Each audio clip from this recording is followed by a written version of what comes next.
Have you ever considered that a mere 1% of the world's population possesses almost half of its wealth? This revelation merely scratches the surface of the profound subject of global disparity, a multifaceted concern eloquently discussed in Mitchell A. Seligson and John T. Passe Smith's masterpiece, Development and Undevelopment: The Political Economy of Global Inequality. As we delve into the historical context of global inequality, it's imperative to comprehend key illustrations provided in the book, Development and Undevelopment: The Political Economy of Global Inequality. These selected cases will elucidate the complexities touched upon in the book and will help navigate the multifaceted issue of global inequality. The book underscores the pronounced disparity between affluent nations like the United States and less developed countries like Haiti, a potent reflection of worldwide uneven resource allocation. Moreover, the book explores the influence of historical milestones like the Industrial Revolution on global inequality. This transformative era marked an unparalleled accumulation of wealth in Europe and North America, leaving other parts of the globe economically disadvantaged.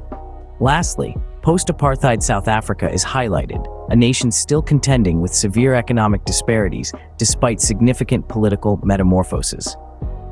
This case emphasizes the intricate interplay between political structures and economic inequality. These instances are our compass in the journey to understand the historical roots and complexities of global inequality. Our exploration of global inequality commences with a historical investigation.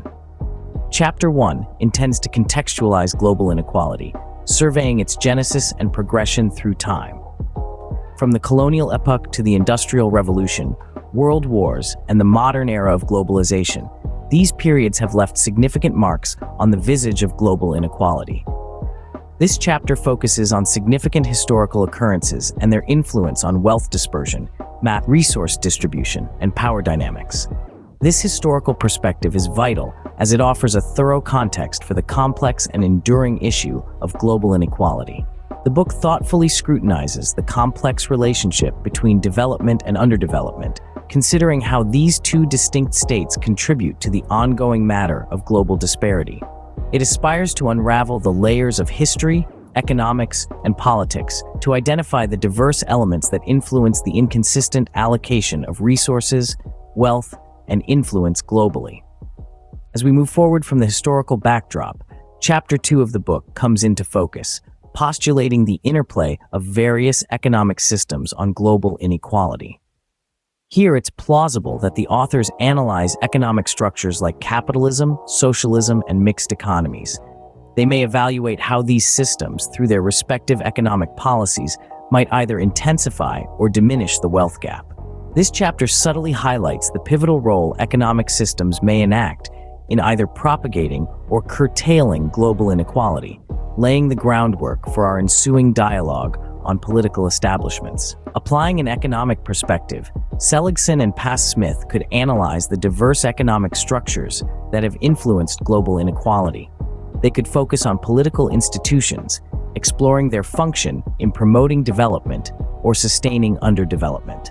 Chapter 3 embarks on an insightful exploration of political institutions and their influence on global disparity.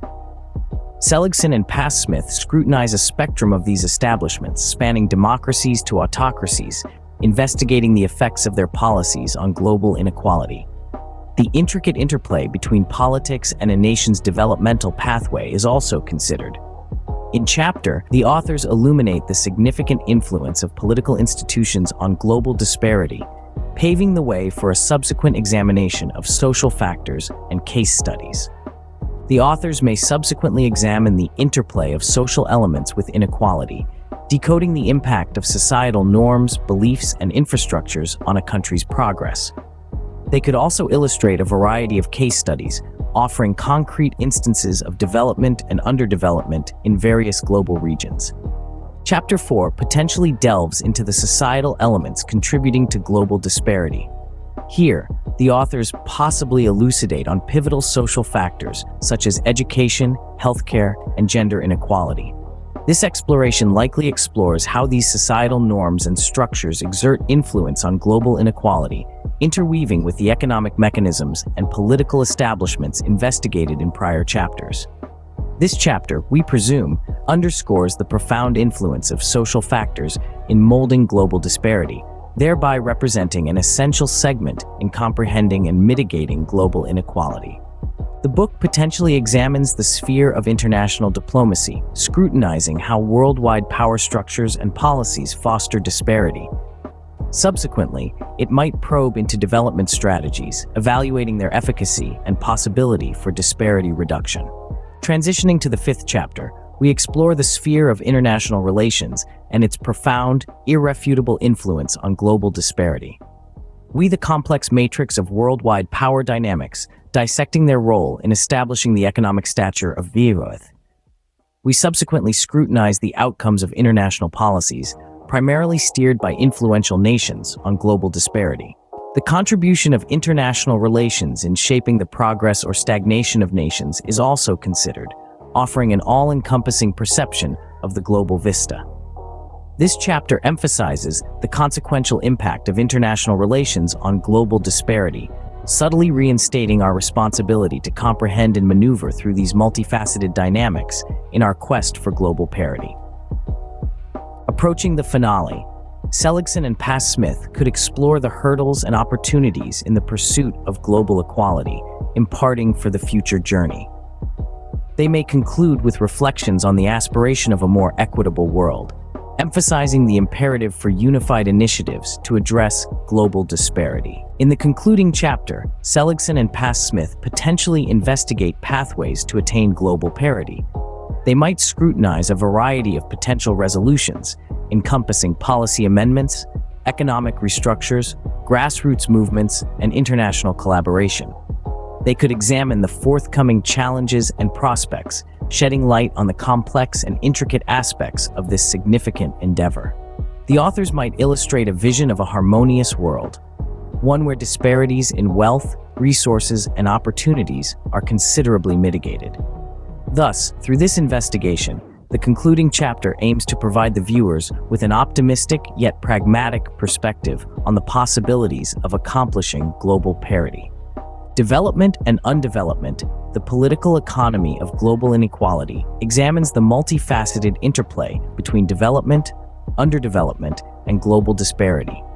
It encourages on the historical, political, and economic elements that have sculpted this terrain, highlighting their significant influence on global livelihoods.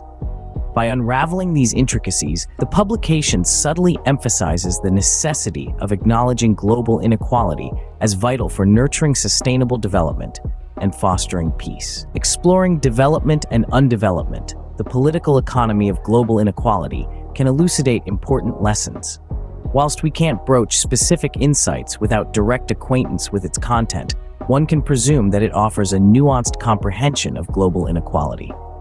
It's important to note that the issue isn't monolithic, but an amalgamation of historical, political, economic, and social influences. Grasping this complexity is a fundamental step towards addressing it. Further, it's probable that the book explores the structural impediments fostering underdevelopment in certain regions, including unequal resource distribution, colonial heritages, and institutional restrictions. Precise interventions to dismantle barriers may be recommended. Furthermore, the centrality of political economy in determining development pathways is presumably emphasized. Policymaking, governance, and international relations are key in remedying inequality, necessitating an inclusive and equitable stance. Besides, the global economic interconnectedness and its implications are likely discussed. The ripple effects of regional actions and policies necessitate a synergized, global approach towards inequality. Lastly, potential strategies for fostering development and mitigating inequality may be presented, such as precise interventions, inclusive governance, and international collaboration. In summary, the theoretical insights from this book could deepen our understanding of global inequality and inspire proactive measures for a fairer world. As we shift from key insights, it's imperative to underline the pertinence of development and undevelopment, the political economy of global inequality in our contemporary world. The book's comprehensive analysis of global inequality remains current thanks to its thorough exploration of political, economic, and social elements. The in-depth examination of these components enriches our understanding of the world. The study of historical legacies, institutional structures, and international relations elucidates the intricate systems shaping our reality, both now and in the future. The book's pragmatic and theoretical tools, drawn from case studies, aid our comprehension and intervention of pressing global issues such as poverty, economic instability, environmental change, and health disparities. It underlines the interrelation of nations and champions, the need for collective action, a notion especially relevant in our interconnected world. In summary, Development and Undevelopment, the political economy of global inequality, is a compelling resource for scholars, policymakers, activists, and all those keen on understanding and navigating global inequality. It is more than just a book, it's a beacon guiding us towards an equitable future. Voice.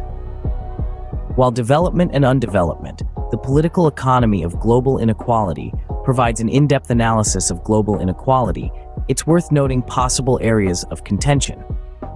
Some critics might perceive the theoretical framework as somewhat narrow, positing it doesn't fully encapsulate alternative perspectives. The book's scope could also be debatable, with critics suggesting certain regions or factors may not have been given due representation, potentially impacting the overall understanding of global inequality. The empirical evidence utilized might invite critique with concerns over data reliability. Also, the author's ideologies could be seen as influencing their conclusions, adding a potential layer of ideological bias. Lastly, the policy recommendations proposed might be considered unrealistic or politically loaded by some. It's important to remember, however, that potential criticisms are speculative and may not truly represent the views of scholars or readers. To gauge specific criticisms, it's advisable to refer to reviews or academic analyses. As with all scholarly work, it's prudent to approach Development and Undevelopment, the political economy of global inequality, cautiously, considering both its merits and possible limitations.